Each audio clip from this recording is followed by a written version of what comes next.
Alors on se retrouve aujourd'hui dans cette petite vidéo qui je pense sera scindée en deux pour voir un petit peu ce qui peut exister comme peinture, notamment ce que vous pouvez utiliser pour vos coloriages mystères, mais pas que, hein, aussi dans les coloriages classiques.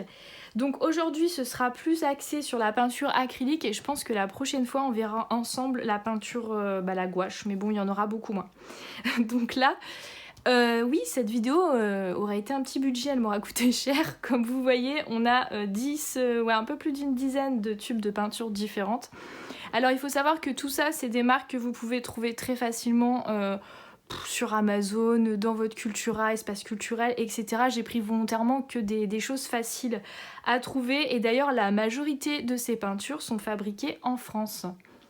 J'ai vraiment eu envie de découvrir une peinture qui me convenait mieux et comme je suis un petit peu la tendance du moment et que je fais aussi beaucoup de coloriage mystère dans lesquels je mixe un peu toutes les techniques, j'avais vraiment pas envie de me prendre la tête à passer des couches et des couches de peinture parce que ça c'est un truc que je vous ai montré aussi la dernière fois. Tac, où est-ce qu'il est? Voilà.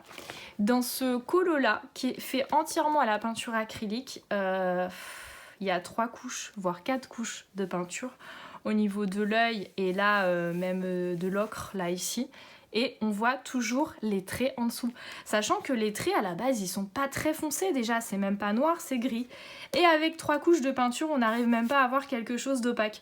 Bon, c'est pas moche, hein, ça reste joli quand même, mais c'est chiant parce qu'en plus, vous perdez un temps fou.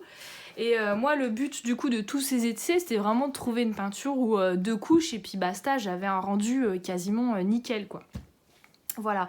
Donc, comme je vous disais juste avant, vous avez un petit peu toutes les marques qui peuvent exister comme peinture, hein, donc pas tout ce qui existe évidemment, mais vous avez là un large panel et en plus vous avez aussi toutes les gammes de prix. Et ça c'est très important parce que voilà, ça c'est ma feuille test, on voit tout de suite les différences de prix, ça se voit direct sur le papier, hein, y a pas. Donc j'ai pas pris la peinture de chez Action, les gros tubes là, vous savez qui sont à environ 2 €, mais je les avais et sachez qu'au niveau de la qualité, on se situe à peu près là, le Franc-Bourgeois acrylique, c'est-à-dire on a quelque chose de très transparent, voilà. Donc je vous ferai pas le détail de tous les prix exacts, après en plus ça change et puis selon où vous les achetez, c'est pareil, ce sera différent. Mais en gros, on va dire que les moins chers, c'est ceux-là. Et au niveau des plus chers, je dirais ceux-là. Celle-là qui est pas donnée non plus, la PBO Artist. Et celle-là, elle est un petit peu moins chère, la Liquitex. Quoique non, parce qu'il me semble qu'elle est à 15 € quand vous la prenez. Ouais, si, elle doit être à peu près au même prix. Alors celle-là, c'est un petit peu à part, c'est de la gouache acrylique. Je l'ai reçue aujourd'hui, donc elle n'est pas sur la feuille test, mais je vais vous en parler un petit peu à la fin. Voilà, donc à peu près les gammes les plus chères, et là il faut savoir que vous êtes entre 10-15 € pour un seul tube de peinture. Donc imaginez multiplié par le nombre de couleurs que vous souhaitez, ça fait quand même un sacré budget. Donc oui, c'est des peintures de qualité, donc elles sont là, vous avez la Heavy Body, la Golden et puis la PBO Artist. On a quand même un très bon rendu quand on met 2 couches, mais voilà, faut mettre le prix. Alors, vous avez tous les petits carrés. Pour les personnes qui savent pas ce que ça veut dire, ça dépend des marques, hein, c'est eux qui décident. Donc un carré plein, c'est la marque qui a dit que la peinture était opaque. Voilà, à moitié c'est semi-opaque. Et puis quand c'est blanc comme ça veut dire qu'ils considèrent qu'elle est transparente. D'ailleurs, on peut remarquer aussi que la Golden, qui a un carré transparent, écoutez, ma foi, elle est beaucoup plus opaque que certes qui sont mises semi-opaques comme la Liquitex basique, hein, c'est quand même la différence, elle est flagrante. Alors ça, je peux pas vraiment vous le montrer à la caméra, mais vous avez aussi une forte différence de texture selon les marques. Et vous en avez certaines qui sont très mates et d'autres qui sont un peu brillantes, notamment la PBO Déco qui elle a vraiment un fini brillant. J'aime beaucoup cette peinture, alors elle n'est pas forcément hyper opaque par rapport à d'autres, mais ça fait très joli dans les colos mystères. J'ai utilisé celle au teint de peau et elle est vraiment bien. Et en fonction de ce que vous avez envie de tester, du rendu que vous voulez avoir. Moi, ce que j'ai retenu en tout cas, vraiment mes préférés, on va dire que c'est la Abstract de Sennelier. Donc c'est celle-là, elle se présente un peu sous un emballage un petit peu spécifique, mais voilà, c'est pas dérangeant. Et elle est mate. D'ailleurs, la plupart des peintures mates, bah, c'est celle qui couvre le mieux. Il n'y a pas, regardez, la Matte Pub PBO, c'est celle-là. Elle est hyper couvrante. Moi, je vous choisis celle-là pour l'instant, tout simplement à cause du prix. En fait, là, vous avez 60 ml. Et il me semble que les petits sachets comme ça, ils doivent être dans les 4 €.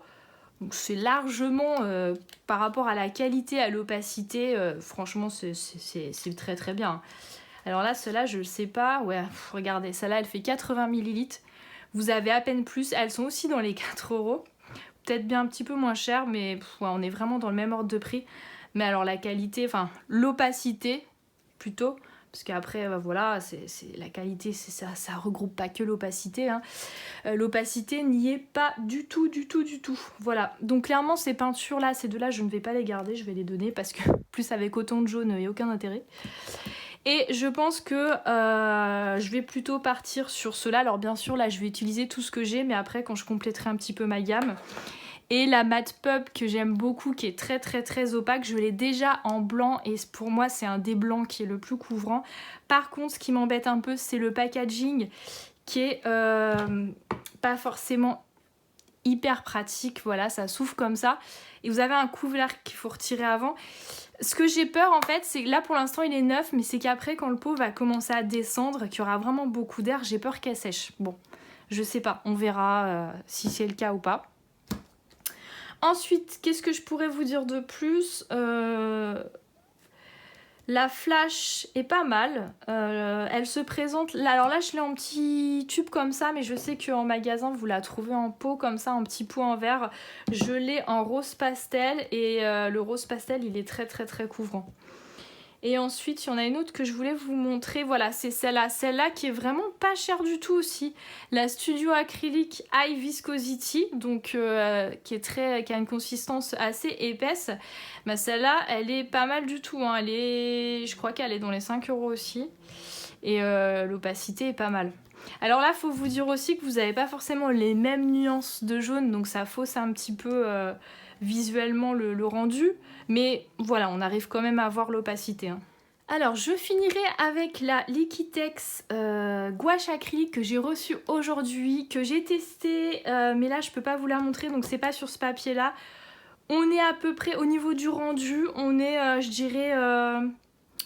Alors par contre elle est un peu plus mate, je dirais qu'on est comme la Abstract, hein. On a un rendu vraiment sympa, c'est mat, c'est vraiment opaque, donc c'est une bonne peinture.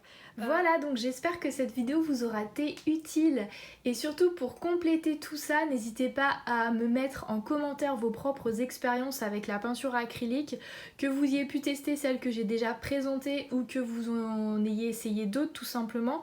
Voilà, ce serait bien qu'on partage tout ça tous ensemble, comme ça on va peut-être faire aussi des bonnes découvertes. Et en attendant, je vous donne rendez-vous pour la prochaine vidéo qui sera sur la gouache. À bientôt!